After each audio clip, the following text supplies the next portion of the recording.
Jumpstart your weekend, because The View is live. Thank you very much. President Trump delivers his first solo press conference. Quiet, quiet, quiet. The ladies will weigh in once they recover.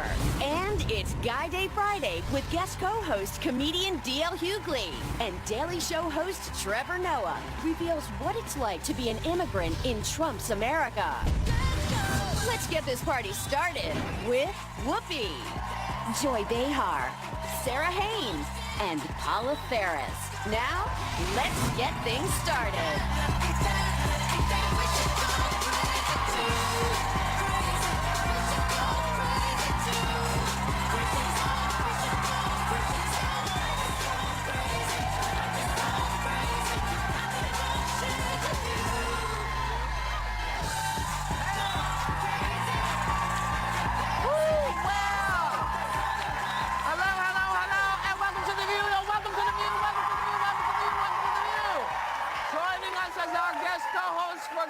Friday, please welcome radio game show host, man, actor, funny dude, king, D.L. Hughley. So, just to get it started, this is what happened yesterday.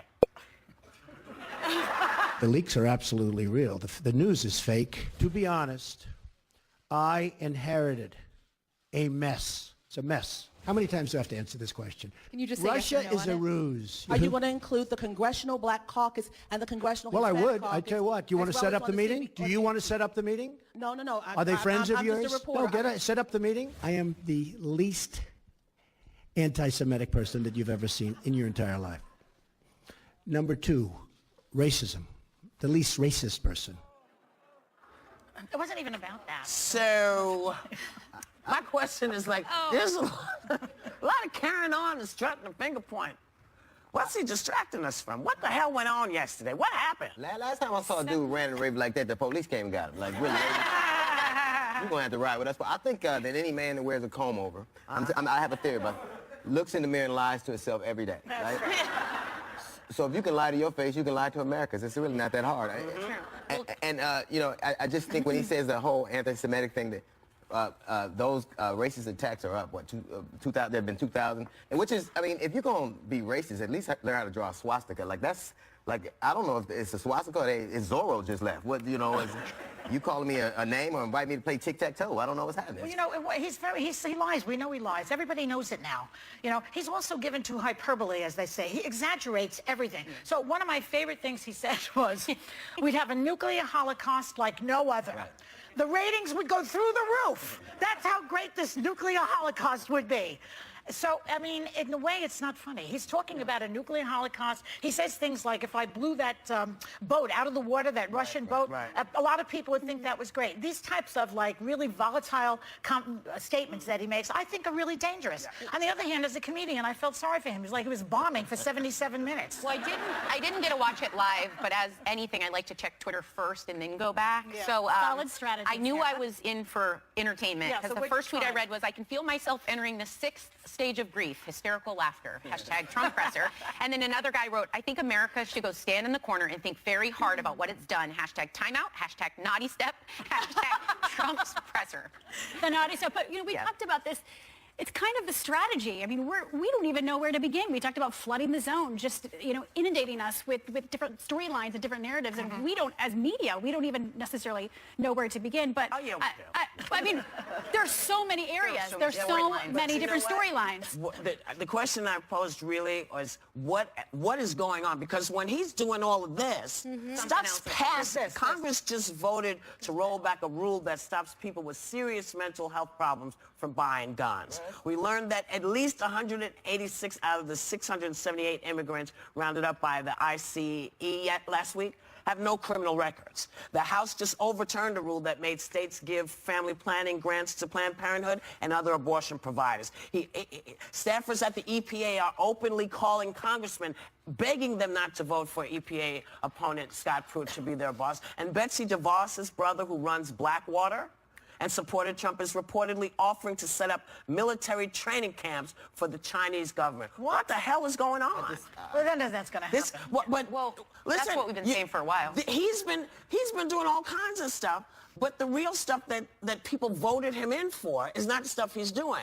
The stuff that people want from him, he does not seem to be able to give. And maybe it's because President Bannon hasn't given him the words to use yet. What's ironic is Steve Bannon was accused of domestic violence, and so was Andrew Putzer.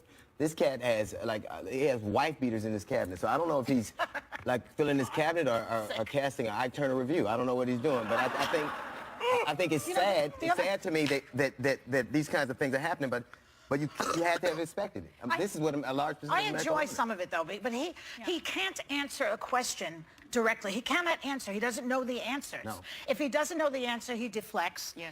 So I suggest that the reporters should ask him questions like, President Trump, where'd you buy that suit, at the Men's Warehouse? Or how's the bed in the Lincoln bedroom? Is it comfortable? Questions that he can actually answer. That would be that's a nice question. He was asking for that. He won't even take the question, though. You saw when he got the reporter, and he said, this guy's going to ask me a nice question, right? And then he's like, sit down. Oh, the Jewish guy. Yeah. Oh, yeah. He only wants he got one question about Melania, and then he was like, see, that's a nice question. Yeah, but you have to, at the same time, though, I agree. He's looking, there were moments of angst, anger, humorous moments, but I think the general consensus afterwards was he opened himself to the press for 77 minutes. But he opened himself up and tried to answer some of those questions. And, to your point, Whoopi, I do think whether or not you voted him in or not, he is trying to fulfill some of those promises. Defunding Planned Parenthood, one of the first executive actions or orders was to limit abortion rights, building the wall. So he is fulfilling some of those campaign promises. The wall is too expensive. It's not going to happen. The law said to him, listen, you have to work within the laws. There are certain things that we have that you can't mess with. But for me, listen, whether you voted him in or not, there are a lot of questions that need to be answered. Certainly. And this is a gentleman who talks a lot about fake news, but puts fake news out there, says he won, by 300 and some odd. And the reporter got up and said, no, dude, you didn't. To be fair, the guy, he got that stat from a guy who went to Trump University. So I look at Donald Trump and I'm glad, and I swear to God, I'm glad the first black president wasn't that dumb. I swear to God, that dude. It's hard to call out the news. If Barack Obama had done and cavorted with Russians, was just ill-informed and bantered around like that, this country would be on fire. But he says the opposite. If this was Hillary, she'd get a pass. But me, you hate me. He needs to let go of Hillary. The thing about she's not in this anymore. Hillary's her grandchild. She's not thinking about your ass at all. But he's at the same time that he's a victim. Why do everybody hate me? Poor me. He's a bully. Sit down and be quiet. At the same time, he's got this dual thing going on at all times, which is not a healthy thing. It's just he's like that Joffrey from Game of Thrones. Or Ramsay. I can't understand what America was thinking, because at a certain point I get ideological differences. I do not get what they saw in that guy and when he could take us places we never go. But there are it's people. true. Look at where we are. Yeah. Well, that's true. In some good news, today's Black History Month FYI celebrates two artists who helped define dance in America. Katherine Dunham revolutionized American dancing by incorporating Caribbean folk dance into her choreography. She was one of the 20th century's most successful dancers in America and Europe, and ran the only self-supported black dance troupe of its time, the Katherine Dunham Dance Company. And 6 years after becoming the only black dancer at the New York City Ballet, Arthur Mitchell became the first black principal dancer of any major ballet troupe in 1962. He went on to co-found the Dance Theater of Harlem to inspire children in his old neighborhood to learn about the arts. It rose to become one of the premier ballet companies in the U.S. That's so right. a big bravo to both of them. And you know what? That funding, all that wonderful government funding that we used to get for these kinds of programs the NEA, have all been cut. Thanks, Mr. T. You know what? Somebody wrote, I'd have to clear this up but in fact, the producers should check this. They said that the entire NEA budget is like one day of Melania at Trump Tower. Somebody find this out for me, the price that we're paying for losing the NEA, because the National Endowment for the Arts, because we are paying for this woman to live in New York with that child, not to mention all the trips that the sons take all the time. We are paying. Spreading out the Secret Service. And we are paying for all of that with our tax money.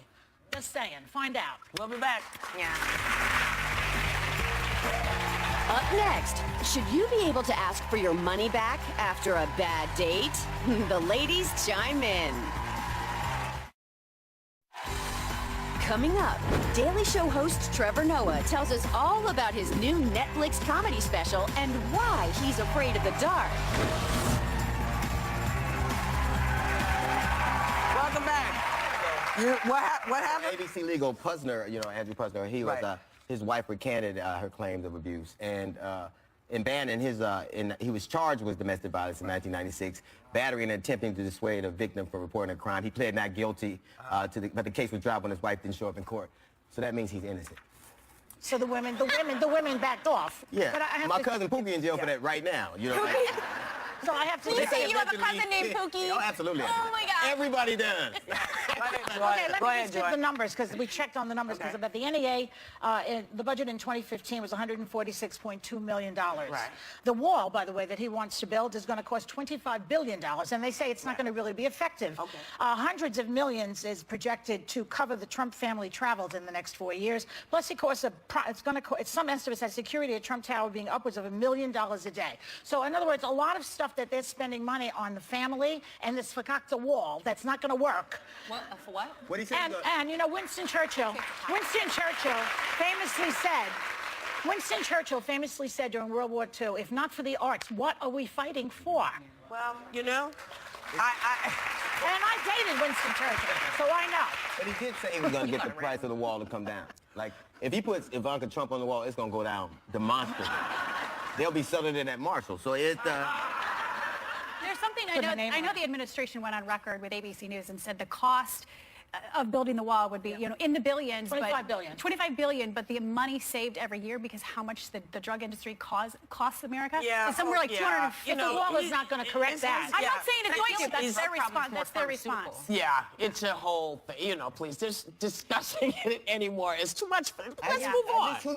They do jobs. Like, in America, you can work if you're willing to do a job people won't do, or you can do a job that they can't do. So if you won't pick a strawberry or you can't write an app, you better learn how to tell a joke. I don't know what they Well, I wonder what do they think is going to happen? Like, a day without, like, one man's immigrant is another man's cardiologist. What we're becoming is Well, somewhere... yesterday was the immigrant day, and a lot of businesses shut down if they were run by immigrants, and I think they lost a lot of money. We should find out how much they lost. It was an amazing thing. And some people were saying, I guess you don't understand what an immigrant, what we're talking about. It's like, no, we actually do. You didn't understand what the day was about. Exactly. The day was about what it would look like, because we're all immigrants.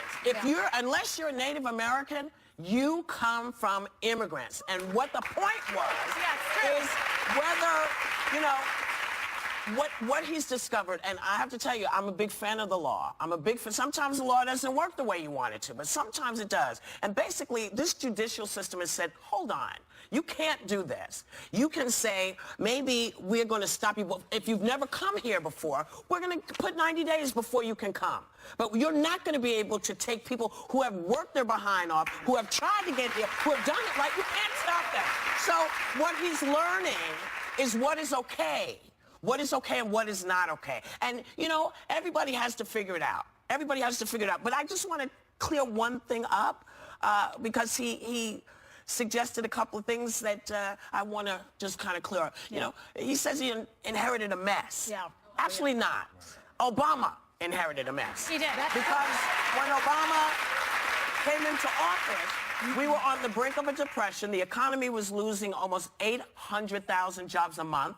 Unemployment was 7.8, headed to 10. The car industry was facing doom. We were still at war in Iraq and Afghanistan. Gays couldn't get married. Obama created 11.3 million jobs, job growth for 75 straight months. 75 straight months. In Obama's last month, unemployment was at just 4.7. And Trump just he just put the Goldman Sachs guy in charge of the Treasury Department. You remember the guy that got us towards the depression? Well, he's not in charge of the money. Yeah. Okay. But there's something to be said, too, and I think that Obama absolutely, unequivocally inherited a mess. Yeah. But if you look at the numbers, too, of the jobs, yes, the jobs are out there, but they're temporary jobs. Many of them don't offer benefits, and people have to have 3 jobs. We now have, there were we have no jobs overnight daycare. I get that. Sorry, I'm just qualifying the jobs. But you're qualifying in a way that is trying to justify something that you can't justify. Not you. I'm not saying you. I understand what you're doing. But The general? Obama came in Duda. He did. and got told, we're not giving you any, we're not helping, we're not doing anything. Yeah. In 8 years with no help, this is what this man did. Yes. And this Not guy taking says, anything. mess, no mess. We'll be right back.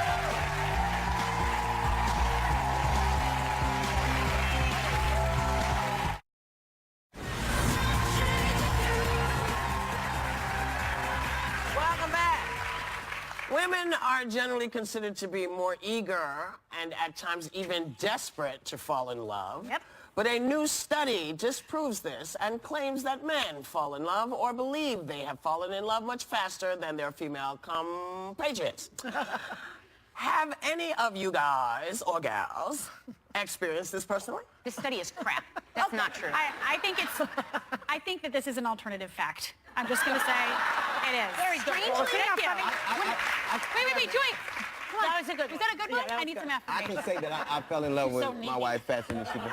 Like, I But you think were that- also like 12. Yeah, but I fell in love with my wife. I knew I was going to marry the minute I saw her. So I think that I know that men, that's true. That's true. But, and I don't think she loves me now. I'm just playing. It's been What is it 31 about? years.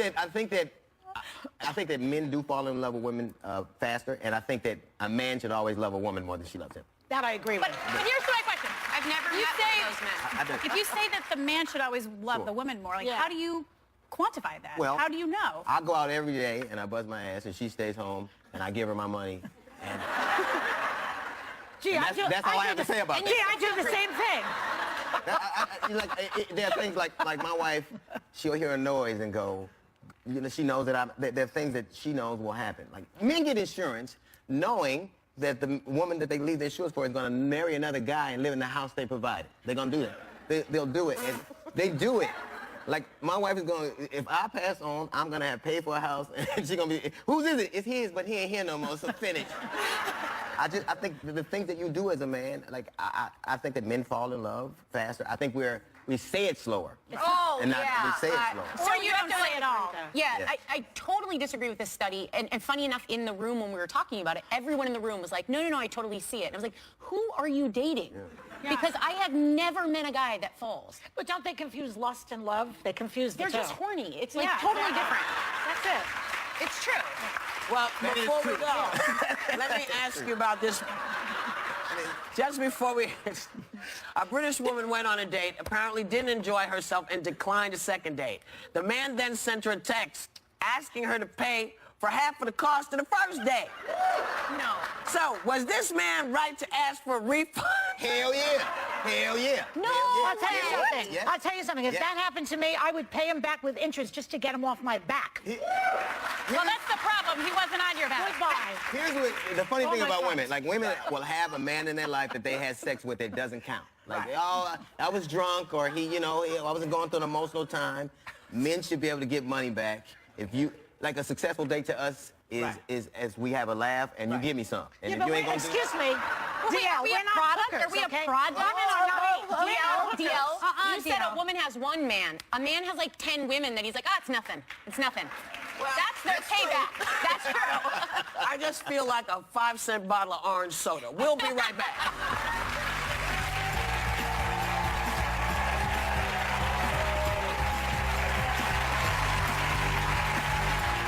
Hey everybody, I'm Trevor Noah, here to chat about my new comedy special on Netflix, Afraid of the Dark. Oh, and I'm gonna talk about my mom. Love you, Mom.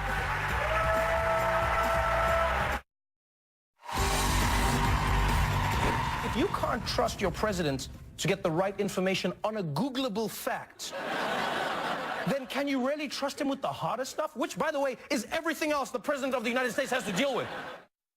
Trevor Noah's a busy man these days. He's helping us all laugh through this insanity.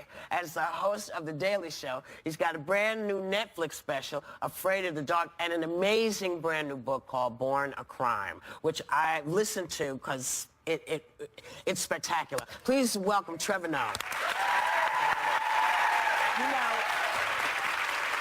so you took over The Daily Show. You kind of thought it was going to be interesting, and then you're in the middle of another poop storm. And what did you think when you saw this press conference yesterday? Were you? You know what's strange is like, this was Donald being Donald. You got to give him the credit for coming out and hosting a press conference. Part of me goes, this is, you know what's funny is in the beginning, he's just reading. And Barely, he's yes. doing well. He's just reading the words. He's got the people words. writing that. Yeah. Right. Yeah. And then it's almost like he realizes this is boring. You can see the comedian in him kicking, and he's like, man, let's spice it up. Come on, throw the questions in. Let's do this. And that's when it blows up. And you can see he actually thrives on it. I feel like Donald Trump enjoys that feeling. That's why he said, tomorrow you're going to be saying, oh, Donald was ranting and raving. You're gonna, and he's like, yeah, I want you to say that. He was getting ready for his rally this weekend. Right. I'm sorry, go ahead. Now, he talks a lot about fake news, but you host a fake news show. We do. So We do. We're the real fake news. I'm so offended by that because we're the real fake news, Right. and now he's muscling in on our turf. That's not cool, man. Because that's got to be hard to differentiate, like what is comedy and what's sad with him. Like you were talking, it's like, I don't know whether to cry or drink or do all of them, but you have to do it every night. Well, you know what I always say to my friends is I go, at some point, it's like we're all watching an asteroid coming to the Earth. It's coming. It may miss the Earth, but it's coming. Right. So some days you're going to cry, but some days you have to laugh and go, that asteroid is in the shape of a... There's moments where you have to be like, we may die, but it's a little funny. You have to admit. You have to admit. Being the operative word. Go ahead, Joy. So, you know, he has said that his administration is clearly in turmoil.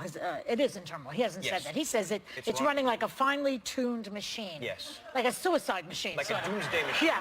And so just this week we've seen Flynn out. Pudzer, the guy who you were talking about before. Who allegedly beat his wife. Allegedly beat his wife. So who's next, do you think? Spicer, Melania? Who's next? Did you say Melania? Shame. Who's next? We don't know. I mean, the Trump administration seems to be working on different levels. So you've got Trump, and then you've got Bannon, and then you've got Bannon who's working with Miller, and then you've got Kushner who's doing his own thing, and then it's almost like you've got multiple administrations running separately from each other. So who's next? Nobody knows. I don't think Spicer's going to do well because you can see that Spicer knows what facts are. Yes. And he's struggling with what his mind has to do and what his mouth has to do. Yeah. So when they ask him a question, you can see it's like he's translating truth into what he has to say. Yes. So they go, what do you think? And he's like, well, the president believes that. The president believes that.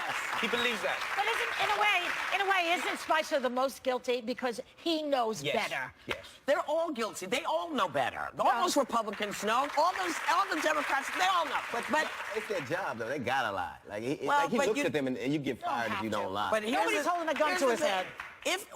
And the question, I guess, I want to ask you, because you grew up under apartheid. Yes. Okay? So you know what racism looks like. You've seen all the variations that it comes in. Yes. And so when you look at this, do you think people are not being clear about what they're seeing and hearing when he makes certain statements that he's made? Well, here's the thing you have to acknowledge in America. In South Africa, we were lucky in that we were suffering through racism, but in the most blatant form. It was uncut, it was pure. Everyone said, I'm a racist, this is what I feel. America went through a change, you know, through the Nixon years where they said, guys, we can't say the N-word. Let's say low income. We can't say black people. Let's say, and that if you look at welfare queens was one of those. Yes. Welfare, right. and those are the key words. America has a branding problem. Let's be honest. That's the truth. America has a branding problem, and Republicans are really good at branding things a certain way. It's not the Affordable Care Act. It's Obamacare, which makes it sound like Obama's just going to come hug you when you hurt yourself or something. That doesn't sound professional. Obama, oh come on, bring it in, bring it in. I'll give you a hug. It's not. No, it's the Affordable Care Act. But if you call it Obamacare, then there are some people who go, I don't want that. That's right. I don't want that thing from the Obama. I feel bad for this administration because, you know, the Bannon and Nelson are white supremacists, and it's Black History Month, and they got to find something nice to say about black people 28 times. That got to be... The best I can say, at least it ain't Cinco de Mayo. I really feel bad because like you did grow up in apartheid, but I think that there are elements like the reason I dig you so much is because you have a way of being very clear, and I think that America has a problem with clarity, and we all know what the words mean. Yes. Yes. But I think that it's uncomfortable for people to admit that man is a racist and surrounded by race. Like you have to know that you see similarities. But you know what's tough is this. This is the question I ask myself all the time. I go, when are we going to start treating racism like a disease? Yeah. That's my problem. I go, when do we start treating racism like it's a disease? Because when you say, like right now, think about it. If you look at an alcoholic, we go, this person has a problem. Let's we not help look at me treat right you. now. They say it's a disease now. No. I'm just saying. If there was a time when you said, oh, you're just a drunk. Right. And now we say, no, you've got a problem. Yeah. We need to help you. And I think it's the same with racism. Racism is hereditary. It is passed down. You teach it to your children. That's true. It grows generation to generation. And you have to know that you can have it inside you. You're susceptible to it. But if we treated it like a disease, we wouldn't shun people. I don't understand how we think it's going to change. When we go, you're a racist, get out of here. But then where do they go and why would they change? Right. So all you're doing is you're piling people into a group who then go, well, I guess we're all racist now. And then it stops having the effect that you want. Do you want them to change or do you want to maintain the higher ground? That's all I ask myself I like all for the it time. to be open. Like I would like people, like when people say, I don't see color. Like I hear people say, I don't see color. If you don't see black people, how come you get so good at describing us to the police? I don't understand that. I never understood that. Trevor, before you want to do the end? I was going to say the correspondence dinner is coming up, and a lot of celebrities are boycotting. Yes. A lot of news people say they won't show, but you want to host it. Why? Oh, I would host it. I would gladly host it. Yeah, as long I as think Donald you Trump should. shows up, I would host it. Why not? Isn't that what it's about? Isn't that? I feel like the White House Correspondents' Dinner is a press release valve. It's steam release. It's a celebration of free speech. The president's sitting there. Would you be rough on him? Would you roast him? That's Well, what I they would do. just tell the truth. Well, he doesn't like that. Well, that's not. He'll No, say I you're mean being that's not my hateful. fault, though. I mean, come on. Okay. All right. I hope you do it. I hope you do it too. I hope you do it too. Trevor's going to stick around. We'll be right back. The conversation's really good. Make sure you come back. To me, like I was like, hey, welcome back. We are back with Trevor Noah. I want to talk about your book because it's amazing how far you've come, given where you started. You literally born a crime, being a mixed race baby when interracial relationships were still illegal in South Africa. And one of the stories you tell is sort of having to get tossed out of the car while Yes. it's moving. Please explain. Well, South Africa was a country that was, as you say, was separated by the apartheid laws. And apartheid was really perfect racism because it wasn't just about separating black and white. It was convincing that black and black were different from each other. Yes. And that's what hatred is based on, blaming other people for the ills of society. And so, scapegoating. that's exactly what it is. And so when we were growing up one day, my mom and I were driving in a taxi, in a minibus. You've seen them in South Africa. And the driver of the car was offended. He was a black man. And he was angry that my mother was my mother because he was like, you have been with a white man. Yeah. You are a whore. And he was like, today you're going to die. And this was something that you had heard of. We knew this was always around the corner in South Africa at the time. And so my mom, and I was half asleep at the time. She said to me, hey, at the next traffic light, we're going to jump out. Because the guy wasn't stopping at any lights. Oh, my God. And she said, we're jumping out. And I didn't sort of hear her. And then the next thing I knew, I was out. She just opened the door, tossed me out, and my baby brother, she held him, and then she jumped out, tumbled, cocooned him perfect. Moms are just like, I don't even know how they do it. They're just like superheroes without the capes. Yeah. And then she tumbled, and we got up, and then we ran together. Yeah. And that was just, it's strange to say this, but that was life. People were living that life at a time when South Africa was coming out of the throes of some of the most hateful period we ever lived through. How did living in hiding affect you? You know what's strange? It didn't affect me. I won't lie. My mom and dad were so good at creating a reality for me, and that's where I go. Like, your parents are powerful. Your reality is more powerful than what the reality is. What you believe it is more powerful. Yeah. And my mom, all she needed me to know was that I was loved. So as a kid, I was like, I love being indoors. I love reading books. They don't let me go outside because they said someone's going to steal me. I don't know who that is. All I know is that means I'm valuable, so I'm going to stay indoors.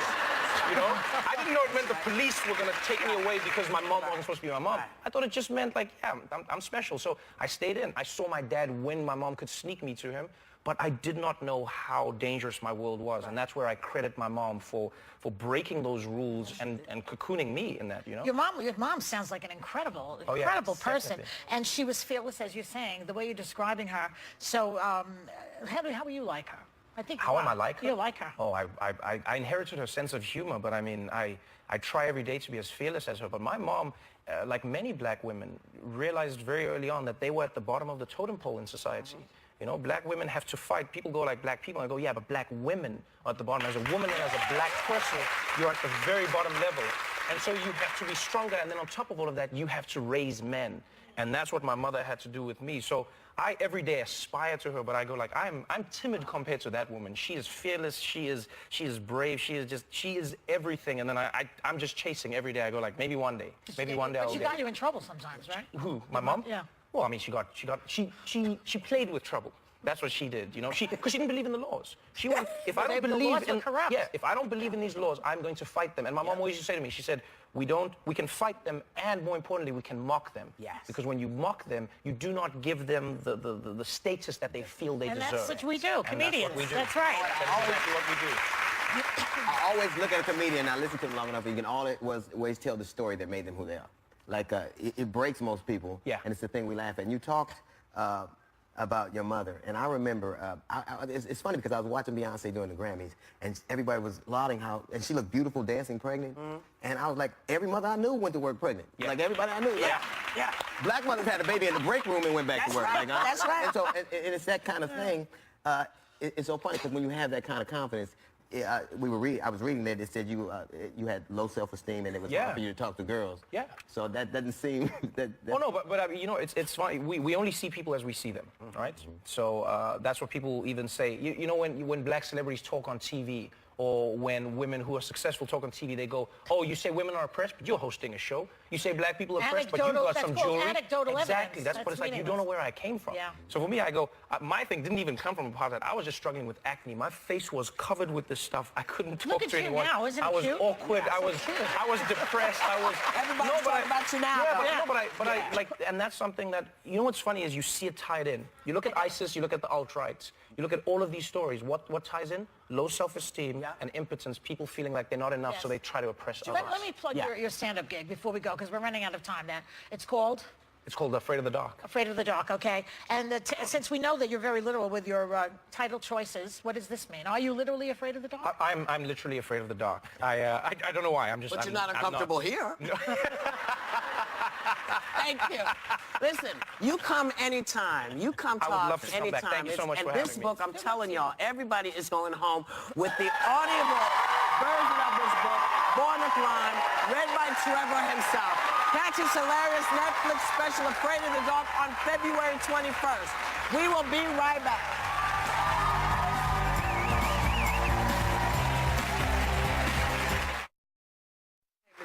Ooh, hey, you're really busy with your radio show and the comedy tour and the comedy Get Down tour. Me, George Lopez, Ed the Entertainer, Charlie Murphy, and Eddie Griffin will be in Orlando tomorrow. And, Love that. Yeah, and speaking of politics, on Tuesday we're going to be joined by Senate Minority Leader Chuck Schumer. So you want to be here for that. And you know what? Thank you guys for coming to the live show, and thank you for watching us. Love us or hate us, we know that you know you're not going to hear what we do anywhere else. We want you to have a great day and take a little time to enjoy whatever view you happen upon.